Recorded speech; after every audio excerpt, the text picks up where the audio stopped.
Hey folks, welcome back to In the Studio with here at Conrad Photography in Lawrencetown, Nova Scotia. If you've been paying attention to any of my social media feeds, you know it's been real busy here with photo, video, audio, and building custom retro amps. Now the Mark 1 and the Mark 3 are gone faster than I could blink an eye. The Mark 2, which is what I wanted to document today, is a little bit of a different beast. This is a bass guitar amp. So what do we got here? A 1943 shortwave radio retrofitted with a PV 20 watt bass amp. It is a sealed cabinet where the speaker is. It has a headphone jack, two USB charging ports in the back, a 15-foot power cord, a fully programmable LED heavy gauge lighting system, and it's awesome.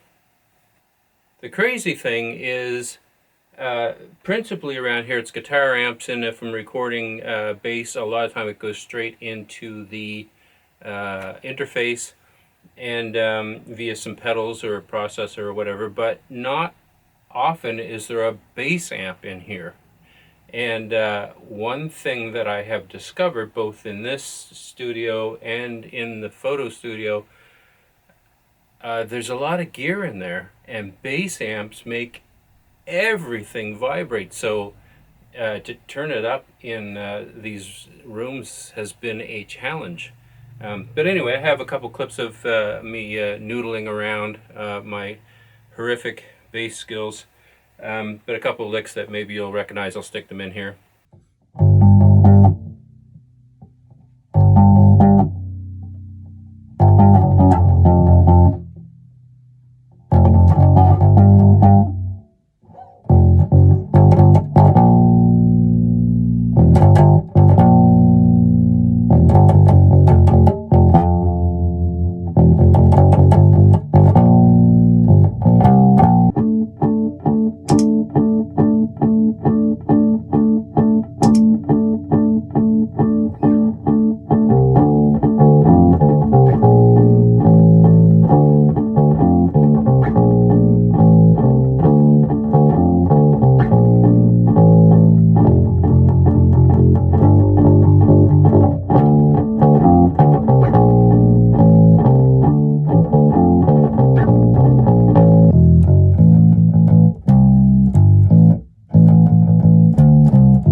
Set all these different color modes and tell it to chase around, and it's just kind of endless as to what you can do with these things these days. Two USB charging ports in the back. Now, most of the guitar amps, the controls are in the top. This one was built with a little bit of a different idea as far as where the setting or where your controls are. They're in the side here, so you got your gain and low, mid, high, and headphone jack and your power switch. And this was kind of built with the sorry, the floor is really uneven here, so it's wobbling a little bit, but this was built with the idea that something for your living room, your rec room, your bedroom, whatever. And you know, this is, I mean, you could use this on the stage, but you would have to mic it or DI it out or whatever. But it was really meant for home use and at that power level. But if there's plenty of power in it, none of the rooms around here can really handle that much low frequency. It just vibrates everything. But anyway, but you can control all that.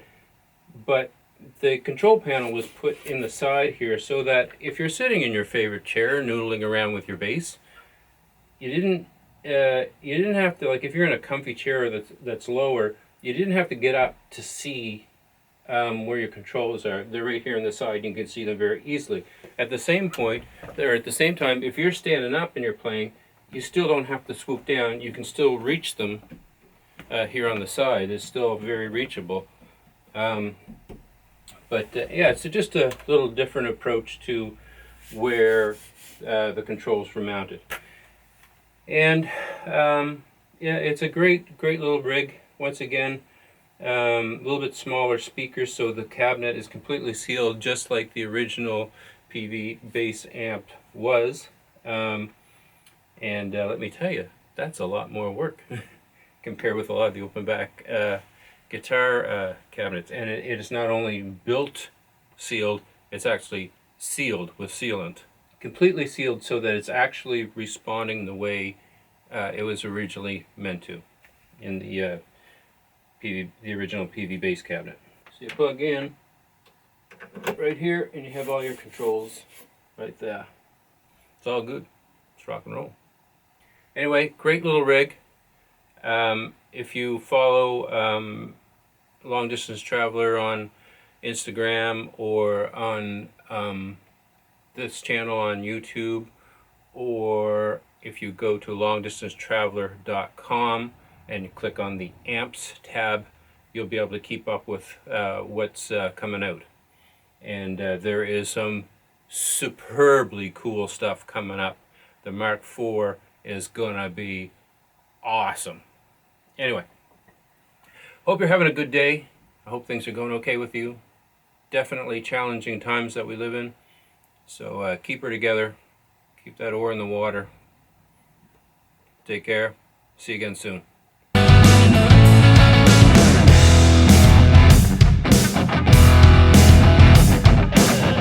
Spinning Bachman and April wine. No concept of reality or time. Rush, Triumph, and Tom Petty.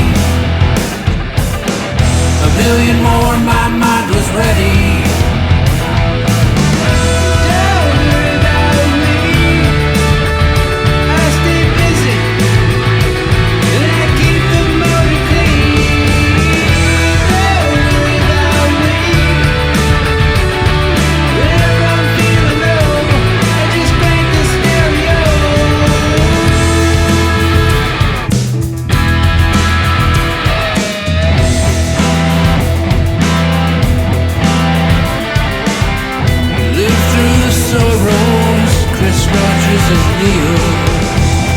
All the masters that made me feel.